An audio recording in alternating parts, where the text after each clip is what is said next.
Shriji food. હું છું મનીષા ઠક્કર. આજે આપણે સવારના નાસ્તા માટે કે ડિનરમાં ફટાફટ બનાવી શકીએ, સાથે જ વજન ઉતારવામાં મદદ કરે એવી વાનગી બનાવીશું. તો ચાલો આને બનાવવાનું શરૂ કરીએ. જુવારના ઢોસા બનાવવા માટે અડધી વાટકી અડદની દાળ, 2 ચમચી ચણાની દાળ અને અડધી ચમચી મેથીના દાણા ઉમેરીને આ બધી વસ્તુને 2 વાર પાણીથી ધોઈ પછી 2 કલાક માટે પલાળીને રાખવાની. અને હવે જરૂર પ્રમાણે પાણી ઉમેરીને આ રીતે એને વાટી લેવાનું છે. તો જે પણ વાટકી કે કપનું માપ લીધું હોય એ જ વાટકીથી માપીને હવે આમાં 2 કપ જુવારનો લોટ એડ કરવાનો છે. અને જુવારના લોટને ઉપયોગમાં લેતા પહેલાં ચાળી લેવાનો. આની સાથે જ મેં ચેનલ ઉપર જુવારના ઢોકળા કેવી રીતે બનાવવા એની પણ રેસીપી બતાવેલી છે.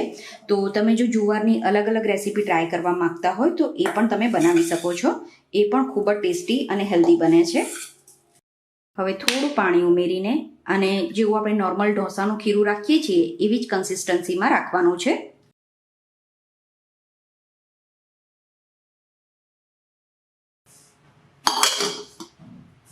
તો 5 થી 6 કલાક પછી તમે જોઈ શકો છો આમાં એકદમ સરસ રીતે આથો આવી ગયો છે.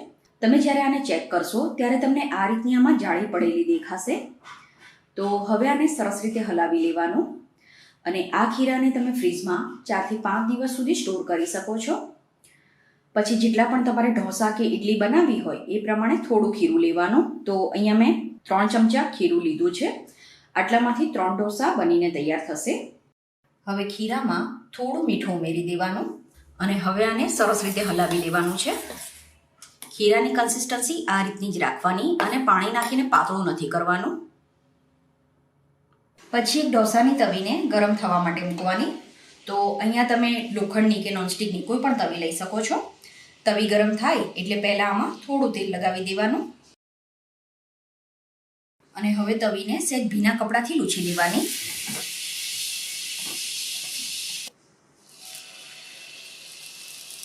હવે ગેસ ધીમો રાખીને આ રીતે ઢોસાને સ્પ્રેડ કરવાનો છે.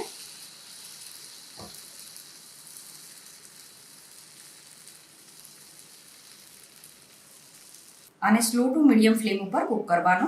આનું ઉપરનું લેયર પૂરેપૂરું ડ્રાય થઈ જાય એ પછી જ આના ઉપર ઘી, તેલ કે બટર નાખવાનું. તો અહીંયા આપણે હેલ્ધી ઢોસા બનાવીએ છીએ એટલે તેલ કે બટરના બદલે ઘીનો ઉપયોગ કરવાનો. તો અહીંયા તમે ગાયનું કે ઘરનું બનાવેલું ઘી લઈ શકો છો. હવે તમારે આને નોર્મલ ઢોસાની જેમ બટાકાના સ્ટફિંગ સાથે સર્વ કરવું હોય તો પણ કરી શકાય.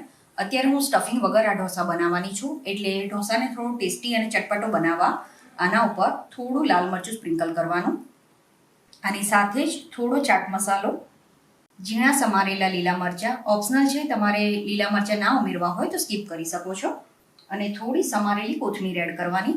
તમારે આની સાથે થોડા ઝીણા સમારેલા ટામેટા અને કેપ્સિકમ એડ કરવા હોય તો પણ કરી શકાય. ઢોસો તમને સોફ્ટ કે ક્રિસ્પી જેવો પસંદ હોય એવો શેકવાનો. તો અત્યારે હું આને એકદમ સરસ ક્રિસ્પી શેકવાની છું. જેમ જેમ ઢોસો શેકાતો જશે એમ આ રીતે તમને એના ઉપર બ્રાઉન કલર પણ દેખાવા લાગશે. તો ગેસની ફ્લેમ પ્રમાણે તમારે ઢોસાની તવીને થોડી થોડી ફેરવતા જવાની. તો હવે આ ઢોસો એકદમ સરસ ક્રિસ્પી શેકાઈ ગયો છે. તવીથાની મદદથી આપણે આને ફોલ્ડ કરી દેવાનો. તો આ રીતે તમે પણ આ જુવારના ઢોસા બનાવીને જરૂર ટ્રાય કરજો. આ નાસ્તો બનાવવા માટે આપણે અડધો કપ મગની મોગર દાળ લેવાની છે. દાળની ક્વોન્ટિટી તમે ઘરમાં જેટલા વ્યક્તિ હોય એ પ્રમાણે ઓછી વધતી કરી શકો. તો દાળને એક વાસણમાં લઈને 2 વાર પાણીથી ધોઈ લેવાની અને પછી આમાં પાણી ઉમેરીને આને 1 કલાક માટે પલાળીને રાખવાની છે. મગની દાળને વધારે પલાળવાની જરૂર નથી હોતી. 1 કલાક પછી દાળ સરસ રીતે પલળી જાય એટલે આનું વધારાનું પાણી નિતારીને આને એક મિક્સર જારમાં લઈ લેવાની. તો દાળમાંથી આપણે થોડું પાણી નિતારી લેવાનું છે અને હવે આટલા પાણીની સાથે જ એને મિક્સર જારમાં લઈ લેવાની અને જરૂર પડે તો આમાંથી બાકીનું પાણી એડ કરવાનું છે. તો મગની દાળને આ રીતે એકદમ સરસ સ્મૂથ વાટી લેવાની છે.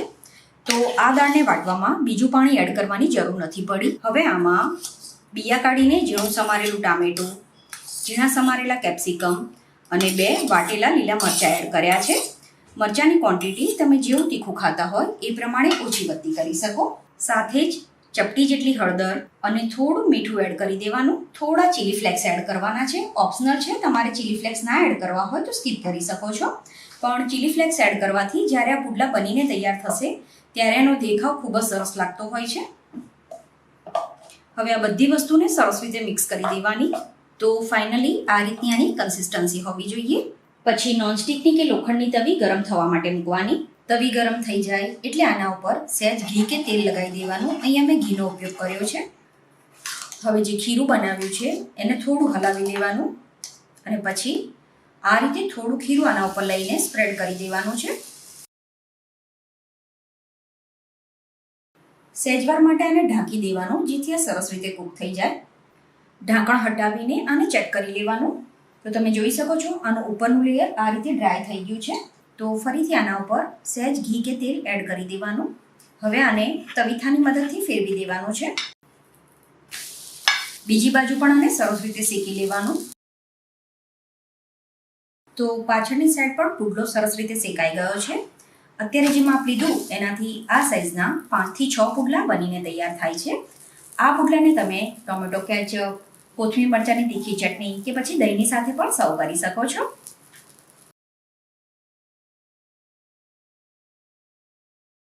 પરોઠા બનાવવા માટે સૌથી પહેલાં એક વાસણમાં 1.5 કપ ઘઉંનો ઝીણો લોટ લેવાનો છે.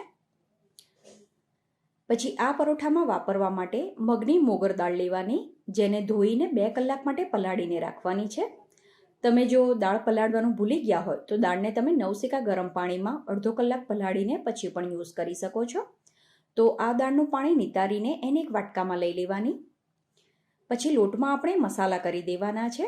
તો સૌથી પહેલાં સ્વાદ પ્રમાણે મીઠું નાખવાનું, અડધી ચમચી હળદર, પછી અડધીથી પોણી ચમચી જેટલું લાલ મરચું, થોડું જીરું, 1 ચમચી વાટેલા લીલા મરચાં, થોડો ગરમ મસાલો, મોવણ માટે 1 ચમચી ઘી ઉમેરવાનું. ઘીના બદલે તેલ લેવું હોય તો પણ લઈ શકાય, પણ ઘી ઉમેરવાથી આ પરોઠા એકદમ સરસ ક્રિસ્પી બને છે. સાથે જ થોડી સમારેલી કોથમીર ઉમેરી દેવાની. હવે જે દાળ આપણે નિતારીને રાખી છે એમાંથી લગભગ 4 થી 5 ચમચી જેટલી દાળ આમાં ઉમેરવાની. દાળને બાફવાની નથી, પલાળેલી દાળ જ યુઝ કરવાની છે. દાળને આપણે પલાળીને યુઝ કરી હોય એટલે એમાં પણ થોડું મોઇશ્ચર હોય. એ પછી જરૂર પડે એ પ્રમાણે એમાં પાણી ઉમેરીને આનો સહેજ કઠણ લોટ બાંધીને તૈયાર કરવાનો. તો આ રીતે લોટ બંધાઈ જાય પછી ફરીથી સહેજ ઘી લઈને લોટને મસળી લેવાનો. લોટને આપણે 5 મિનિટ માટે રહેવા દેવાનો છે. 5 મિનિટ પછી આમાંથી જે પણ સાઇઝના પરોઠા બનાવવા હોય એ પ્રમાણે લુઓ બનાવી દેવાનો. અત્યારે હું મીડિયમ સાઇઝના પરોઠા બનાવીને તૈયાર કરવાની છું. પછી ઘઉંના લોટનું અટામણ લઈને આ રીતે એમાંથી પાતળું પરોઠું વણીને તૈયાર કરવાનું. તમારે આને સહેજ જાડું રાખવું હોય તો પણ રાખી શકાય, પણ તમારે જો ક્રિસ્પી પરોઠું જોઈતું હોય તો તમે આને પાતળું વણજો. હવે તવીને ગરમ થવા માટે મૂકવાની અને તવી ગરમ થઈ જાય એટલે પરોઠાને પહેલાં ધીમા ગેસ ઉપર શેકવાનું. એક બાજુ આ શેકાઈ જાય એટલે એને ફેરવી દેવાનું છે. પાછળની સાઈડ પણ પરોઠું આ રીતે શેકાઈ જાય પછી એને શેકવા માટે ઘી, તેલ કે બટર ઉમેરવાનું અને હલકા હાથે આ રીતે એને દબાવતા જઈને એકદમ સરસ ગોલ્ડન બ્રાઉન અને ક્રિસ્પી શેકી લેવાનો છે. આ રીતે બધા પરોઠા બનાવીને તૈયાર કરવાના. અત્યારે જે માપ લીધું એનાથી આ સાઇઝના 7 થી 8 પરોઠા બનીને તૈયાર થાય છે. આ પરોઠાને તમે ટોમેટો કેચઅપ અથવા તો દહીંની સાથે સર્વ કરી શકો છો. તો તમે પણ આ રીતે મગની દાળના પરોઠા બનાવીને જરૂર ટ્રાય કરજો. ફ્રેન્ડ્સ, તમને જો મારી આજની રેસીપી પસંદ આવે તો રેસીપીને લાઇક કરી આવી જ નવી રેસીપી જોવા માટે ચેનલને સબસ્ક્રાઇબ કરવાનું ના ભૂલશો.